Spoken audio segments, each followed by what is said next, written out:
Well, hello. My name is Adam Luke. I'm a licensed marriage and family therapist. I work virtually in four states: California, Idaho, Tennessee, and Florida. And the reason why this video is even being created is I have conversations with individuals, I like to say coast to coast, and there's themes that pop out of these conversations on a weekly basis. And a theme that's been popping out more often, and I think it's just because we as a nation are moving into the election cycle, is how do we have challenging conversations with our family when they may center on politics or even religion, right? Because very quickly, religion and politics can sometimes become enmeshed in the conversations that we have. To my surprise, as I was telling some of my clients, well, have you done any research? Have you read any articles? Has there been any YouTube videos? And one of my clients said, Adam, it's your time to make one, because there's not. There's not a video that covers this topic. So this is what I'm making. I'm sort of making a resource for my own practice, but I also hope that it's a resource for a better social conversation. Because I can even identify this in my own life. And what's interesting about that process is recognizing how quickly we go from, maybe there's a person in my life, parent, sibling, whomever, family member, that this person has been an ally and advocate in my life for its entirety, right? And then we have certain conversations that we can feel are out of bounds or out of pocket, or all of a sudden we feel like the conversation is one that brings a lot of conflict. And this person who has been an ally and advocate in my life all of a sudden takes on a positioning of, I see them or orient myself to them in a way of they're an adversary now. They're not safe. I can't trust them. Now, I don't want to dismiss the fact that sometimes people can show us a version of themselves where all of that is reality. We can have people that truly break our hearts and we recognize, you're not a safe person. But I think that we do this more and more almost as a trauma response, where whether or not I bring up at the Thanksgiving table conversations about politics and someone else disagrees with me, I don't immediately have to take the positioning that whoever's disagreeing with me is now my enemy. And so what I want to introduce is the first idea, which is the winners versus losers argument.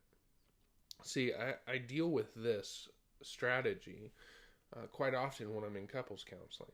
When I'm working with a couple, very quickly what sort of falls out of our work is this realization that, yes, every conversation that the two of you have had has been sort of boiled down to this tug-of-war struggle of who's right, who's wrong. And the problem with that is, if we're working from a positioning of someone has to be a winner in this conversation and someone has to be a loser in this conversation, there's not very much of an incentive for us to have a deeper conversation. Because if this is going to be a binary situation where one's going to be a winner and one's going to be a loser, one of us always has to walk away unfulfilled, unheard, dismissed, or maybe even be assigned a role where their voice doesn't hold as much weight in the argument. So a great way of starting to have this conversation is when we can feel that heat sort of building, when we can recognize that this is no longer sharing of information or sharing of ideals back and forth, and one of us has sort of oriented ourselves to the process of, I'm trying to win the conversation, or as I like to say, recruit the other individual into our position, whether it's voting for Trump or voting for Kamala or whatever it might be. We need to look at, are we willing to hold space for the fact that we can both feel very much rooted in our thought processes, and we can allow each other to stay in that position without immediately calling in this person's existential identity, right? Like, you're bad, or you're wrong, or you're stupid. Like, these negatives come rolling out, and we sometimes attach them based off of how much I wish to dismiss someone's belief system. Okay? The second thing I want to talk about is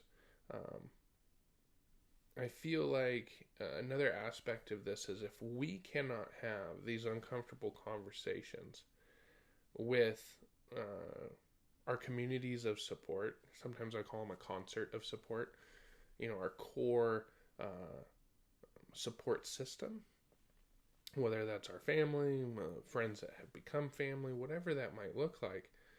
If I can't have these conversations with the people that I trust the most, the people who have seen me at my most vulnerable, there's really no practical way to expect me to then have conversations like this with strangers or acquaintances or people I come into contact on a daily basis. And this is where I want to invite back the idea of like debate as a societal tool needs to be championed. Like it's okay for us to have differing opinions and still be valued as individuals. I'm tagging on to that last idea a little bit, but the big takeaway here is this is where we practice like intellectual debate or conversations or being able to articulate my thoughts and feelings. The practice grounds for that is with people who actually have an invested interest in my life. So when we as a family elect to take on a position of like, well, we're just not going to talk about politics or we're not going to talk about religion, I can understand how we do those things out of a desire to try to manage conflict in our relationships. But we end up doing is actually dismissing a large part of each one of ourselves. And then we're now in this this sort of fantasy-esque existence where we're just trying to be happy when we're around each other. And I hear this a lot through my clients. Again, I can experience it myself, where all of a sudden it's like, man, all the conversations I have with my family are surface level conversations. It's small talk. We can't really spend much time around each other because it's just how's work, how's the dog, how's the mortgage payment, and there's not a lot past that. And what I want to encourage you in is, as a family, again, you can communicate, hey, a lot of different ideas, value structures, thought processes can be shared at this table, but the one thing that we will refuse to do as a family is move into the position of character assassinating. So someone is free to share their opinion here, and at times we can completely disagree with their opinion, but we're not going to move into the fact that now we have to either move into mob mentality, which it's easy to see those sometimes when you're sitting around and 5 people at the table agree and one person doesn't, and so now it's almost like, again, the us versus them dilemma.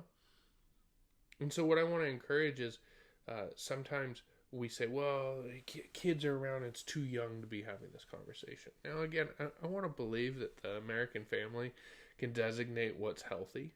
So yeah, we don't have to talk about the scariest things in society around an 8-year-old. But guess what? If you have a child that's in junior high and high school, you as a family, you as individuals that are willing to have debates about competing thought processes, your ability to do that around them also brings in a level of safety and security and empowerment, really, that you're role modeling to them that they have the ability to have these conversations, that they don't have to be fearful. And hey, your thought processes may be different, but now you can't actually say that to anyone because everyone is going to sort of either exile you or leave you based off of your thought processes. So there has been this desire to move towards passiveness that really is more of a toxic trait behavior where avoidance cannot be a strategy in the primary way that we communicate to other individuals. I think that the third thing I want to talk about is boundaries in these conversations, because you're hearing me articulate points that you're going, okay, Adam, but what happens if you don't have a family like that? And that's the reality, is sometimes we don't have advocates and allies that have been present for most of our life. Sometimes we can recognize that the family structures or relationships we have are extremely fragile. What I would want to move into and encouraging you in this is that just because those challenges exist in some people's lives doesn't mean they exist in everyone's life. And so sometimes we will go to this competing thought process of, well, just because that level of relational pain or toxicity or dysfunction exists, then it must be in my family. And these are one of those situations where we have to pay attention to emotionally. Just because something feels akin to something we've experienced in the past doesn't mean that this actual response or this actual experience is the same. I always like to say trauma at a certain level is almost like a security blanket, right? And so a lot of times we go, oh, it feels a lot like what it did in the past, so it must be the same thing. But we make a lot of assumptions in making that jump. It's sometimes the same nervous feeling that you're having could make you go, oh my gosh, am I going into an anxiety attack or a panic attack? When in reality, these feelings that you could be navigating could actually be excitement. And there's actually some pretty fascinating studies in Western culture where we have maybe moved into a position where we have forgotten what excitement feels like, and now we misidentify excitement for anxiety. So when I'm talking about boundaries, what I want to encourage you in is trying to have these conversations. Trying to say, hey, are we willing to actually let these conversations fly onto the table? Or is there going to be a management of that? Are we already coming from a positioning of the left side of the table is right, the other side of the table is wrong? And so nothing that I bring to the conversation is going to be beneficial because you're not going to be listening to me. So that's different. That's us at least showing up, right? We can only take care of and manage our side of the road. And so by showing up and saying, well, I'm willing to have the conversation if you're willing to also not pigeonhole me in the beginning as being the one with a faulty assumption, ideal, belief, whatever this might be. And the best part is we get to have other people elect what the conversation is going to be. Because if they won't agree, the fact that we both are deserving of being able to fully articulate our opinion, then yeah, maybe I don't want to have that conversation. But what we are role modeling to that person is down the road, when you are ready, when you do feel like you have your thoughts aligned and your voice is identified, we can have a deeper conversation. So this is what I would love to encourage you in, is if you're feeling any sort of emotions that are rolling out of this video that I've created, can you please comment below? Because I would love to be able to create sort of a video series on this, wrestle with these ideas. Because the reality is, if we can't have intimate and meaningful conversations at our family tables, we don't have much hope for having these conversations with strangers. So I hope you have a wonderful day. If you ever need me, I'm on Instagram at Wild Ethos Counseling, or you can find me at my website, wildethoscounseling.com. You have a wonderful day. Bye.